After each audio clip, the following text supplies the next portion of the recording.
আজকে ইতিমধ্যেই ইসলামী ছাত্র শিবিরের পক্ষ থেকে ডাকসু ইলেকশনের জন্য শিক্ষার্থীদের সমন্বয়ে আমরা একটি প্যানেল ঘোষণা করেছি এবং আমরা মনোনয়নপত্র আজকে সংগ্রহ করা হয়েছে। যাচাই বাছাই আগামীকাল হচ্ছে মনোনয়নপত্র যারা সংগ্রহ করেছে এটি জমা দেওয়ার শেষ তারিখ এবং পরবর্তীতে যাচাই বাছাইয়ের জন্য আরও নির্ধারিত কিছু সময় রয়েছে। ইসলামী ছাত্র শিবির যে প্যানেলটি ইতিমধ্যে মনোনয়নপত্র সংগ্রহ করেছে আপনারা দেখেছেন, সেখানে আমরা চেষ্টা করেছি শিক্ষার্থীদের সামগ্রিক বিষয়গুলোকে অগ্রাধিকার দেওয়ার জন্য এবং জুলাই আন্দোলনে যারা সম্মুখে সারিতে ছিল, যারা একমাত্র ঢাকা বিশ্ববিদ্যালয়ে যিনি চোখ হারিয়েছেন, আহত হয়েছেন, তাদেরকে সহ জুলাই আন্দোলনে আমাদের বিপি পদপ্রার্থী যাকে রাখা হয়েছে জুলাই আন্দোলনে যিনি গুরুত্বপূর্ণ অবদান রেখেছিলেন, সামগ্রিক সমন্বয় এবং এই আন্দোলনকে একেবারেই তার কাঙ্ক্ষিত লক্ষ্যে পৌঁছানোর জন্য যার অবদানগুলো গুরুত্বপূর্ণ ছিল, আমাদের বিপি প্রার্থী হিসেবে ইসলামী ছাত্র শিবিরের কেন্দ্রীয় প্রকাশনা সম্পাদক ঢাকা বিশ্ববিদ্যালয়ের সাবেক সভাপতি আবু সাদিক কাইম ভাইকে ঘোষণা করা হয়েছে এবং জিএস পদপ্রার্থী হিসেবে আমরা ইতিমধ্যে আপনারা দেখেছেন ঘোষণা করেছি জুলাই আন্দোলনের তার কন্ট্রিবিউশন ছিল আমাদের ঢাকা বিশ্ববিদ্যালয়ের বর্তমান ইসলামী ছাত্র শিবিরের সভাপতি আবু এস এম ফরহাদ এবং মহিউদ্দিন হচ্ছে এজিএস পদের জন্য আমাদের এখানে নির্বাচনের মনোনয়নপত্র সংগ্রহ করেছেন। এর বাইরেও আমরা এখানে চেষ্টা করেছি যারা নারী শিক্ষার্থী রয়েছে বিশ্ববিদ্যালয়ের ক্যাম্পাসে, যারা বিভিন্ন সময় ছাত্রদের অধিকারের জন্য আন্দোলন করেছে, আমরা তাদেরকে ইনভাইট করেছিলাম। তারা আমাদের প্যানেল থেকে তারা মনোনয়নপত্র সংগ্রহ করেছে। আর মনোবল হতে হয় স্পার্জিত। জেরুজালেম 25 বছরের পথ চলায় নিরাপদে রাখার প্রত্যয়ে। এছাড়াও আমরা এখানে চেষ্টা করেছি ফিজিক্যালি চ্যালেঞ্জ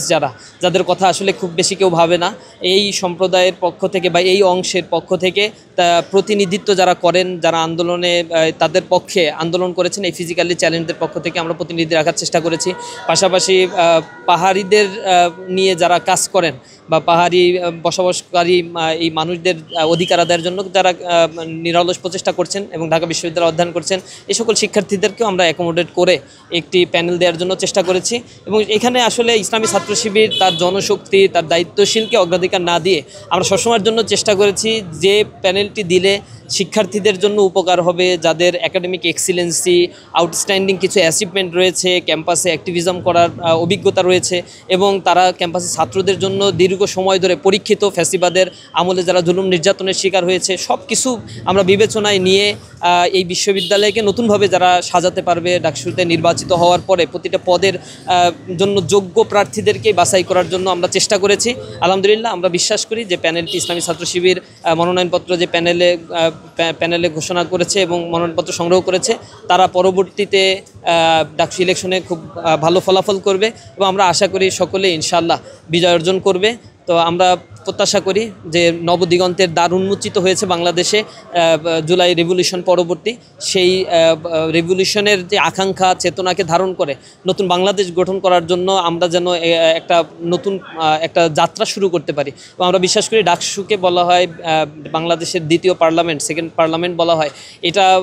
বাংলাদেশের অনেক গতি প্রকৃতি নির্ধারণ করে দিয়েছে। বিগত অনেক সময়গুলোতে আমরা লক্ষ্য করেছি অনেক আন্দোলনে, এই স্বাধিকার আন্দোলনে, স্বৈরাচার বিরোধী আন্দোলন, ফ্যাসিজমের বিরুদ্ধে বা অন্য ভাষা আন্দোলনে, মুক্তিযুদ্ধের সময় সব সময় এই বিশ্ববিদ্যালয়ের নির্বাচিত প্রতিনিধি যারা নেতা ছিল তাদের গুরুত্বপূর্ণ ভূমিকা ছিল। তো আমরা বিশ্বাস করি সেই ধারাবাহিকতা বজায় রেখে জুলাই পরবর্তী নতুন একটি বাংলাদেশ, নতুন ক্যাম্পাস গঠনের জন্য যোগ্য নেতৃত্ব গড়ে উঠবে এখান থেকে এবং তারা ভবিষ্যতে এই বাংলাদেশের জন্য গুরুত্বপূর্ণ অবদান রাখবে।